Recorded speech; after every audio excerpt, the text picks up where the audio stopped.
past the endless excuses, and straight into they lied to you about fasting. It isn't just about health. This is about the fastest, surest way to literally reset your body. Fasting for around 18 hours a day, and you can cleanse out the old crap, fire up the body's central processing unit, the nervous system, and unlock peak mitochondrial performance because we've got less gunk in the way. We're talking that 30 million volts per meter of cellular power. And it's not a metaphor, it's actually biology. And it's the fastest, surest way to blossom out of the corporate fetal position, or that fetal position that we get into. Because that's where most people are right now, curled up, medicated, managed, dependent on the sick care system that profits from your confusion and your compliance. Fasting is an act of sovereignty. Yeah, it's very humbling. It costs nothing. It requires no prescription. And it terrifies an industry built on your decline. So listen, stay with me to the very end, because the Ageless Warrior Alliance members here live today get my one-page executive fasting checklist download. You'll want that. And if you missed last week, Who the F is Benedict Howard, check out that at my site. That briefing covers my early sound environment research. And this week we go deeper into the real data from my own fasting experiences in February 26. So get out your pen and notebook, take a deep breath. Exhale slowly. And empty the mind. Each Sunday briefing is a new tool, researched over 40 years, tested on myself first, sometimes for many years, and then refined in my health and longevity clients. Bottom line, stop treating the symptoms like a victim and start architecting your biology, your life, for a resilient, unshakable, unbreakable equilibrium. And like and subscribe, help this message reach the families and friends out there who need it most. So if you're ready, hey, let's go, warriors. So one of the big ones that I've been going into on most of these podcasts is this indoctrination stuff. And, you know, yeah, I am that rebellious 74-year-old and challenging the medical fallacies. But before I can go there, I need to walk the talk, right? And I need to walk that walk too. So in learning how to fast, it hasn't been easy. And one of the things that I was, like most people, very confused as to calories and this, that, and the other. And so I did a very long study, about 5 months, of meticulously, and I'll show it to you in a moment, meticulously recording data like this. Data in a huge spreadsheet that was like for each month, it was columns and columns. And I was measuring the intake, and down below that page is like different recipes that I was cooking regularly. So I had all the data on that. So I kept this data, and because of AI now, I've been able to really analyze that data. So we'll get back to that in a moment. One of the things that you need to consider is the daily eating window. And here's a blueprint basically for it. You know, if you can do that 17, 15, 13, where you begin at and progress over the weeks, you know, so it's really important that the body gets that time to stay on in autophagy, which is basically the elimination of dead pieces of matter in the body, and or recycling them in the elimination. And that autophagy is hugely. And the other thing is, when you get yourself like into well over 12 hours, let's say, you give that the insulin resistance stuff that happens with snacking, time that it doesn't need to kick the insulin in. And so what that does is it brings on the digestion of fat.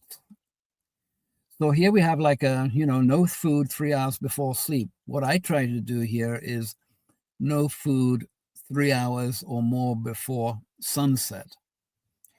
And the reason for that is the circadian rhythm. It gives it, and if you do eat, late in the day, do exercise afterwards, it has a phenomenal amount of benefits in terms of like that glucose spiking that would normally be happening. So lunch, carbs, breakfast, some people say it's the biggest. I like to have my breakfast at around 10 or 11 or 12. And then I'm finishing up my fasting by 10 plus 4. So that'd be by 2, 3, or 4 o'clock in the afternoon. And what I do is I keep data, just like here. This is February 26th, the 31st, the beginning of February.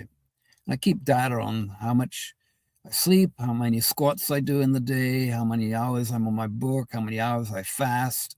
And in this date span, you see I fasted 24, 24, 24, and there was another 24 the week before. So it was a very high fasting week. And then I just recently put that into an infographic, and I think I've got the right one here. We will see in the next moment. And this one takes a while to load. That's what it was. So, and then over the weeks, what I can do with this data is I can put it into AI, just take a photograph of it, and it will plot out a graph or an infographic detailing what's been going on. So looks like that one's not loading. So let's move to this one. So this is my personal wellness dashboard, this 5-week activity and health trends. And I'm not going to bore you with every detail on here, but essentially what it's saying is that, there were 611 hours fasted over that period. And there were sleep values, squats I completed, the miles I jogged, and the increasing inhaler, Ventolin or asthma inhaler that happened in late February. And that's after I came off this place where I've got a bunch of fasting going on. January 24, inhaling puffs. Where's the fasting? Can't see it. Yeah, I was fasted right in front of me there. And then you can see what's been going on with that. So when I was fasting a lot, like in that 4-day fast, the inhaler volume or frequency dropped right down. And then I came off that fast, and boy, did I crash. And yeah, get up, move over here. And I really crashed. And that is what I want to really help to explain to you, because when I crash, there is a definite sequence of inflammatory response that that I want to sort of detail to you. And it's kind of hodgepodge the way I haven't arranged it here.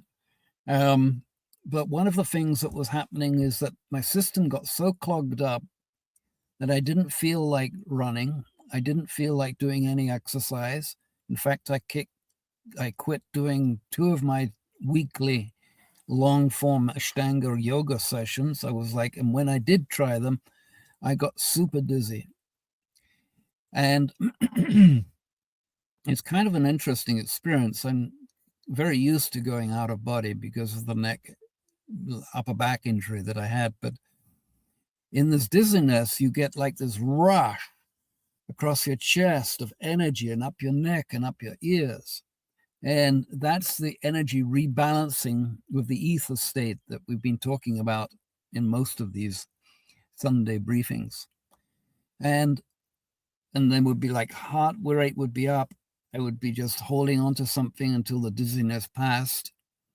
and actually enjoying it in a weird way, but it is kind of interesting because you're really connected into that space.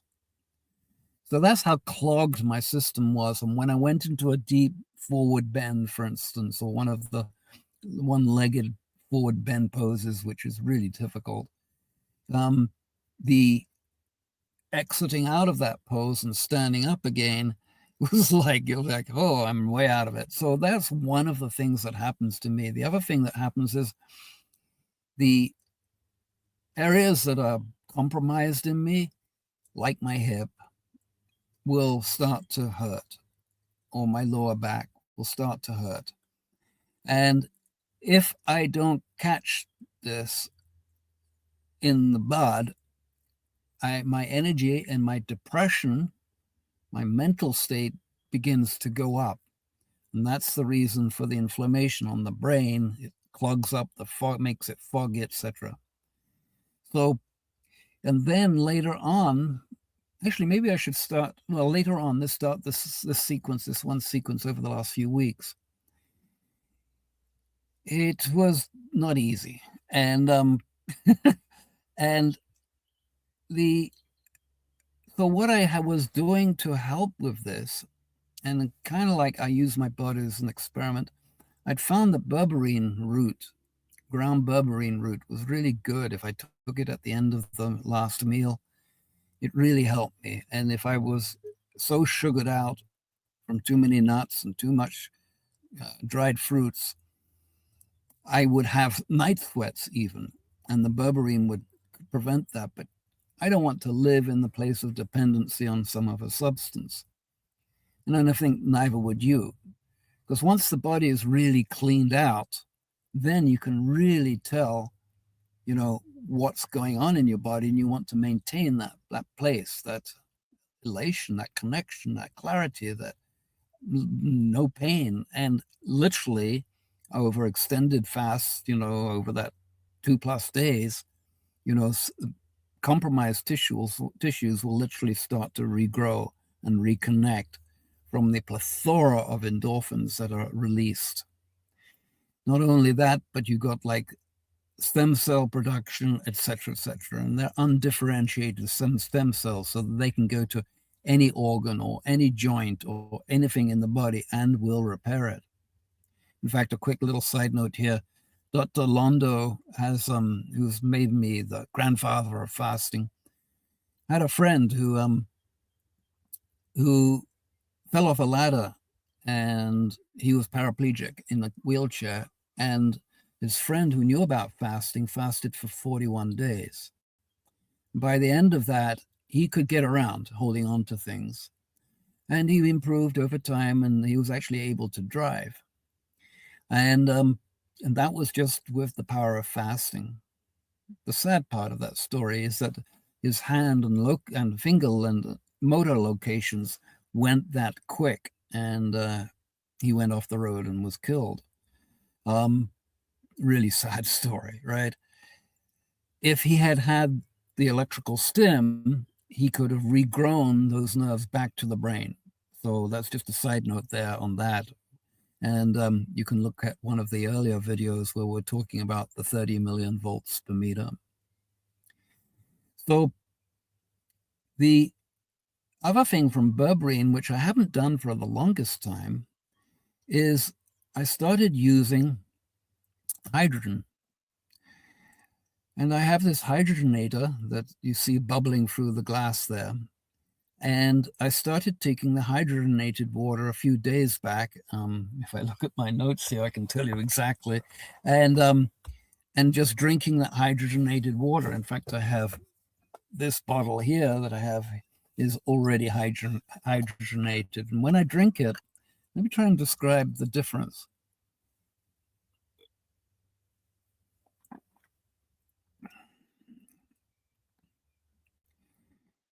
I can feel the way that the water flows up into the upper mouth and up into my brain, and then down my throat, and then down into my esophagus and down.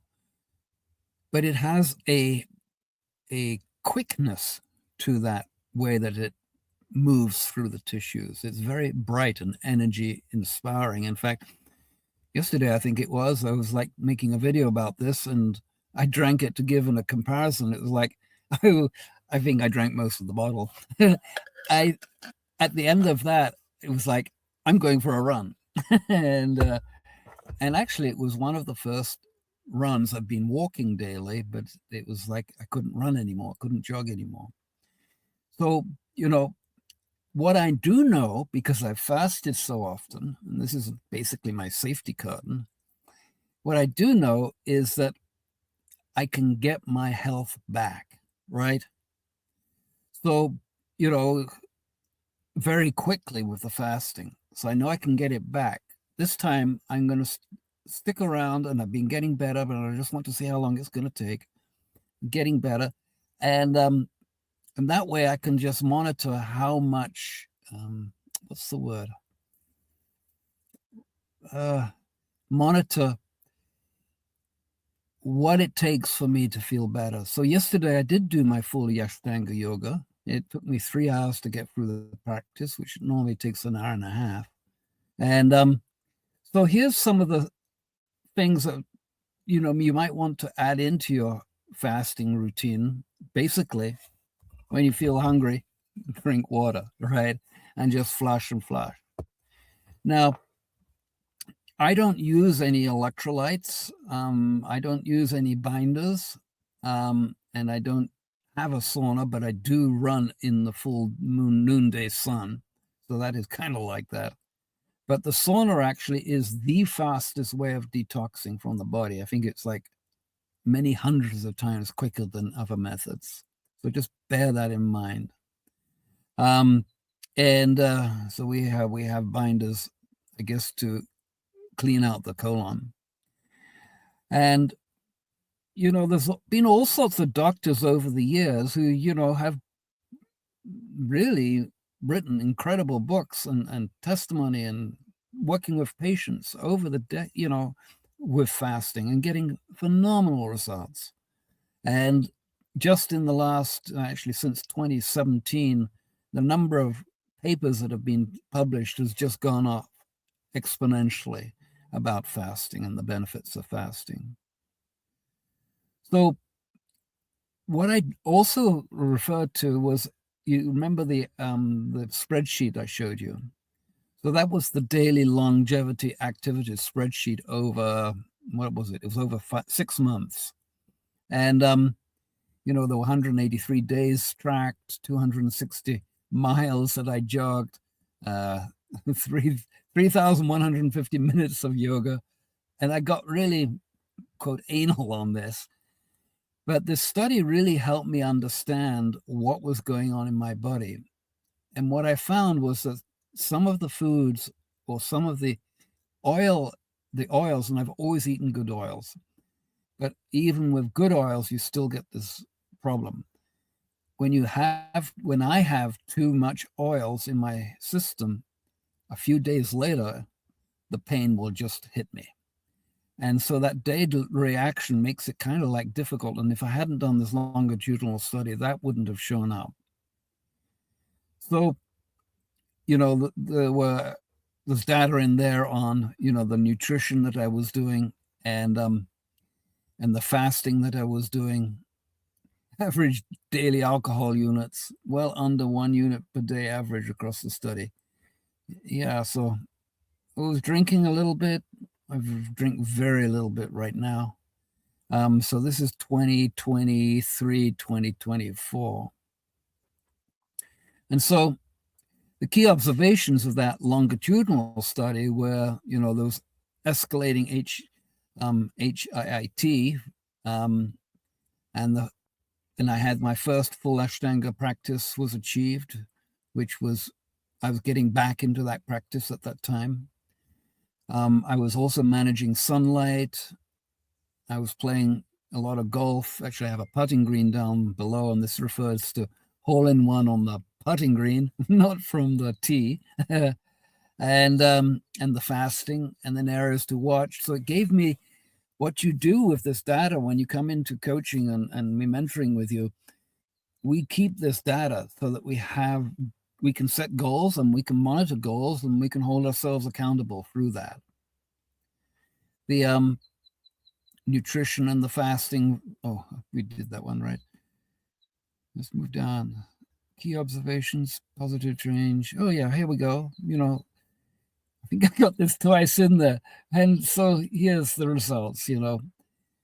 It's too much to discuss here, but essentially what it does is it gives you some data that you can really move with. And that's what really made the big difference to me understanding my nutrition, although I was eating organic and I was fasting and, all of that stuff was good. But I've still had a bunch of pain in my body at that time that was beyond manageable. And I was confused as to why, and I was confused as to what the nutritional thing had to do with it all. And so that's why I did that. Very anal. It took me about 3 hours a day to weigh everything out. And so it was a lot of time and effort that I put into that. But it gave me the backbone to understanding, and also to train others or to assist others or hold their hands for working through their own health and fasting stuff. So the extended support, the unheard doctors, and where was the other stuff? There was one other one in there, I thought. Maybe not. I'm going to see if I can load up my data as we're sitting here. And yeah, here we go. This one really shows it well. So that was the previous 35 days of keeping these records. Let's see if the camera can grab it. These records in my little spiral binder here. And this shows actually the fasting peak a little bit better. And now I don't need 7 hours of sleep a night. And the AI keeps on putting me into that 7-hour bracket. I can get by with 6 hours average very comfortably. The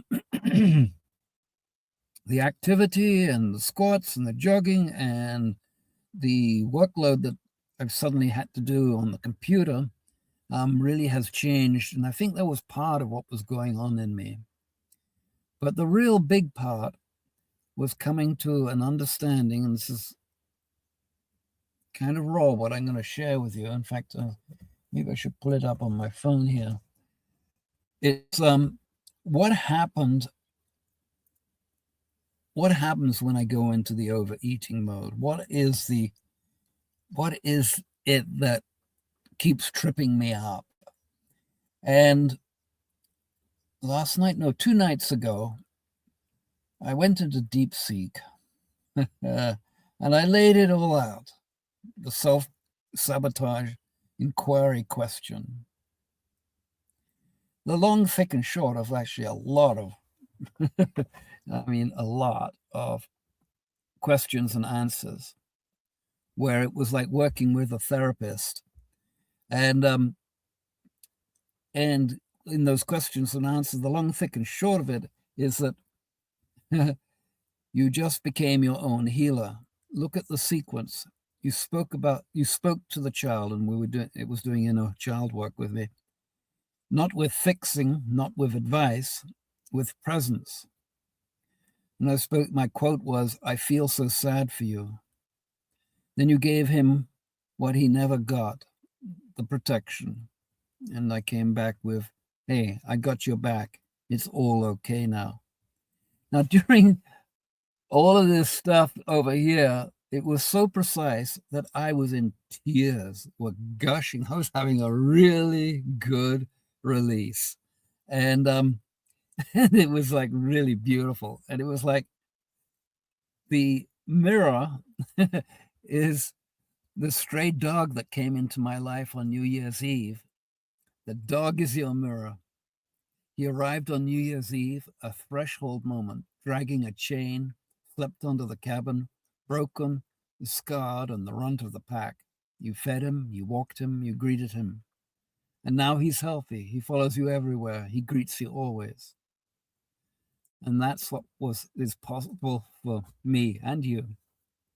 not because someone else will do it, because you already know how. You just didn't know you were allowed to be the recipient of my own care, or your own care. So we laid out a morning practice. Wake up, gratitude. For what? The dog, for the land, for the body, the fast, the jogs, for the cabins, for the vision, for the book in my hands, which I'm writing, etc. And the connection to source, that I'm pretty happy with that. However, that lives for you, the nature, the silence, the breath, and the space between the thoughts.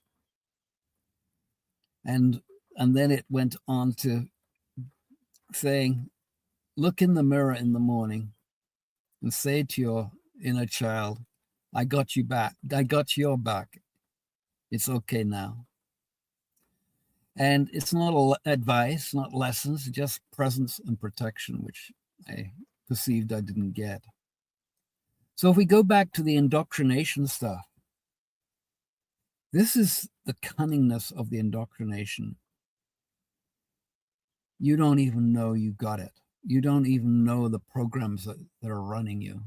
And I'm so grateful to have found this clarity for my fasting, and from clarity for my overeating. And yeah, it's what a journey life is, guys. So I'm going to end out here, and then we're going to go into the one-on-one sessions. Oh, we got 3 people in. Great. So as we conclude today's briefing, let's look at how far we've come. First, get off the social media grid and onto my email list. The social media censorship is real, and I will not let an algorithm stand between you and this information. Grab the first chapter of my book at the link below.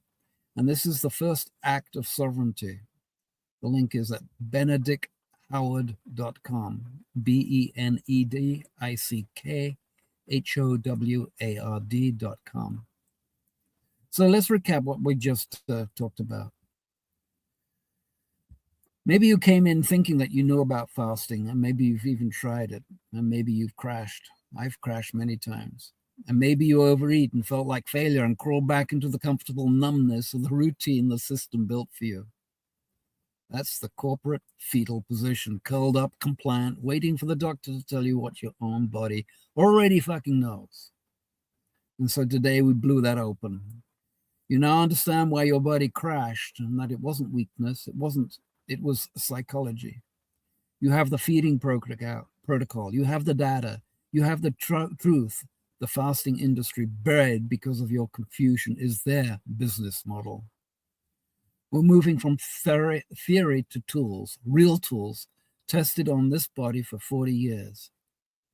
So your weekly challenge, begin with your maybe 18-hour fast, wherever you are, just begin in that fasting window and increasing it over the next weeks, or week and then month. And one day, track how you're going to feel, how you're doing, how you're coming out, and write it all down. The data is yours, not your doctor's, not your pharmacist's. It's yours. So do due diligence on that. And if you're ready to go deeper, and if you haven't already, book your one-on-one nervous system blueprint session with me today, and we'll map your unique biological terrain. And over the coming weeks, we will continue this rebellion, maximizing your health naturally, without supplements, without the sick care gatekeepers, with nothing but radical personal accountability and my 40 years of field-tested science.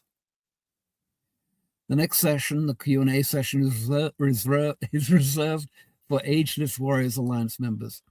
But let me first check the YouTube and Facebook chats for questions. And let's see if I can find that. Go to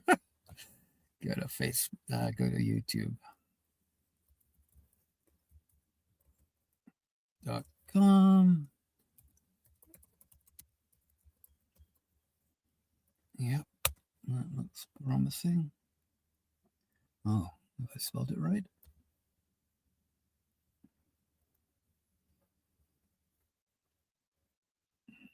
is this doing? I want YouTube.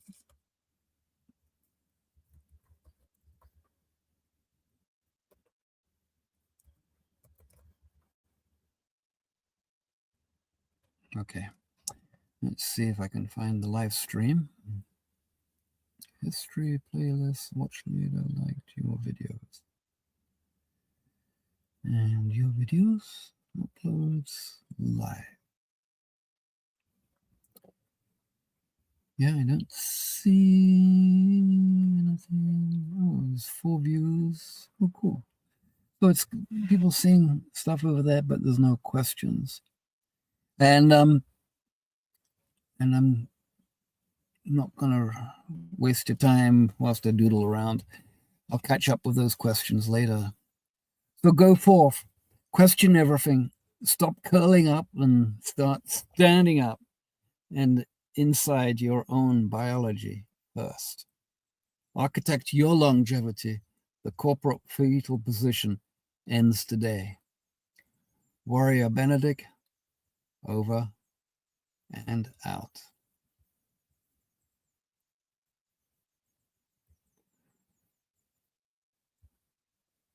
Okay, so now we stop that streaming. And I'm going to finish the recording here.